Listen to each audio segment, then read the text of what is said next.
ننسى وانصر قرية برحمتك يا أكرم الأكرمين يا رحمن ampunilah dosa kami dan dosa kedua orang tua kami ya Allah, dan kami ya Allah tiada dapat kami membalas jasa mereka ya Allah, selain hanya doa yang dapat kami minta padamu ya Rahman.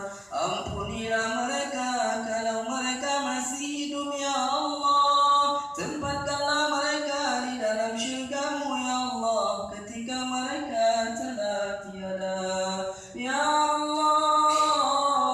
Sehatkanlah pemimpin kami ya Rahman, jadikanlah pemimpin kami pemimpin yang adil dan bijaksana ya Allah ya Arhamar Rahimin ya Rahman. Berikanlah kesuksesan pada acara kami ya Rahman, dan jadikanlah seminar kami ini majlis ilmu yang bermanfaat ya Allah. Terus bersemangat kepada pejuang-pejuang kami ya Rahman ya Arhamar Rahimin.